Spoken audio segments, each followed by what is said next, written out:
Computer ব্যবহার করতে গেলে বিভিন্ন সময় আমরা বিভিন্ন সমস্যায় পড়ি। তাই ব্যবহারকারী হিসেবে এই ধরনের সমস্যাগুলোর সমাধানও আমাদের জানতে হয়। স্ক্রিনের নিচের দিকে স্টার্ট বা টাস্কবার থাকে। অনেক সময় মনিটরের নিচের দিকে গোলা হয়ে যায়। তখন এই নিচের টাস্কবারটি স্পষ্ট বোঝা যায় না, কাজ করতে অসুবিধা হয়। তাই টাস্কবারটি মুভ করার প্রয়োজন পড়ে। আজকে আমাদের এই টিউটোরিয়ালে আমরা দেখব যে কিভাবে আমরা আমাদের এই টাস্কবারটিকে উপরের দিকে ডানে বা বামে যে কোনো লোকেশনে রাখতে পারি। ভিডিও শুরু করার পূর্বে ছোট্ট একটা অনুরোধ, আপনি যদি আমার চ্যানেলে নতুন অডিয়েন্স হয়ে থাকেন তাহলে চ্যানেলটি সাবস্ক্রাইব করে পাশে থাকা নোটিফিকেশন বেল আইকনটি সেভ করে দিন। ভিডিওটি ভালো লাগলে লাইক দিন, শেয়ার করুন। নিচের দিকে বাম থেকে ডান দিকে টাইম পর্যন্ত যে অংশ, এই অংশটাকে মূলত টাস্কবার বলে। সাধারণত টাস্কবারটি ডেস্কটপ বা ল্যাপটপে নিচের দিকেই থাকে। তো এই যে ফাঁকা যে জায়গাটা, এই ফাঁকা জায়গাতে আমি যদি মাউসের রাইট বাটন ক্লিক করি তাহলে দেখুন কতগুলো অপশন দেখা যাচ্ছে। এখানে নিচের দিকে লক দ্য টাস্কবার একটি টিক মার্ক রয়েছে। যদি এই টিক মার্কটি থাকে তাহলে আমরা এই টাস্কবারটি মুভ করতে পারবো না।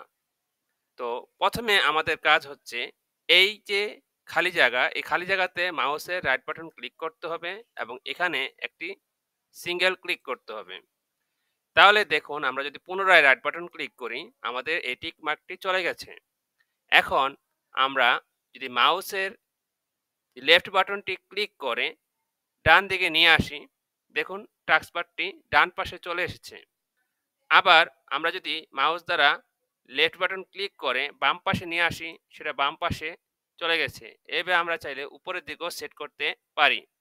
অর্থাৎ আমরা আমাদের সুবিধা মতো যে কোনো জায়গায় এটা রাখতে পারি। তা আমরা আবারও ডান পাশে নিয়ে নিলাম। এরপরে আমরা আবার মাউসের রাইট বাটন ক্লিক করব এবং এই যে লক দ্য টাস্কবার, আমরা এই অপশনটি ক্লিক করে দিব এবং আবারও ক্লিক করি। দেখুন টিক মার্ক হয়ে গেছে, অর্থাৎ আমাদের এই টাস্কবারটি এই পাশে লক হয়ে গেছে, অর্থাৎ আমরা চাইলে এইটার নড়াচড়া করতে পারবো না। দ্বিতীয় আরও একটি পদ্ধতি রয়েছে। তো এই পদ্ধতিতে আমরা টাস্কবারটি মুভ করতে পারি। মাউসের রাইট বাটন যদি আমরা এই খালি জায়গায় ক্লিক করি তাহলে দেখুন এখানে একটি অপশন রয়েছে টাস্কবার সেটিং। আমাদের এই টাস্কবার সেটিং অপশনে ক্লিক করতে হবে। তাহলে এরকম একটি ইন্টারফেস দেখতে পাবেন। তো এটা এখন ডিসেবল দেখাচ্ছে। যদি এনাবল না দেখায় তাহলে এই যে অ্যাক্টিভেট উইন্ডোজ নাও, আপনার উইন্ডোজটিকে প্রথমে অ্যাক্টিভেট করে নিতে হবে। তো কীভাবে অ্যাক্টিভেট করতে হয় আপনি আরও একটি ভিডিওতে সেটা দেখতে পারবেন। তো আমরা এই যে নিচের দিকে দেখুন টাস্কবার লোকেশন অন স্ক্রিন, এই যে অপশনটি রয়েছে এখানে একটি অ্যারো বাটন রয়েছে। এই অ্যারো বাটনে ক্লিক করলে রাইট, লেফট, ডাউন, টপ এরকম 4টি অপশন দেখতে পাবেন। তো যেই অপশন ক্লিক করবেন সেই অপশন অনুযায়ী এটা কাজ করবে।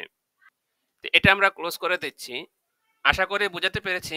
আপনাদের কম্পিউটারে বা ল্যাপটপে এরকম প্রবলেম হলে আপনি এইভাবে আপনার যে টাস্কবার লোকেশন সেট করতে পারবেন। তা আমার এই সৈকত 24 চ্যানেলে আপনি কম্পিউটারের বিভিন্ন টুকিটাকি সমস্যার টিপস এবং ট্রিক্স দেখতে পাবেন।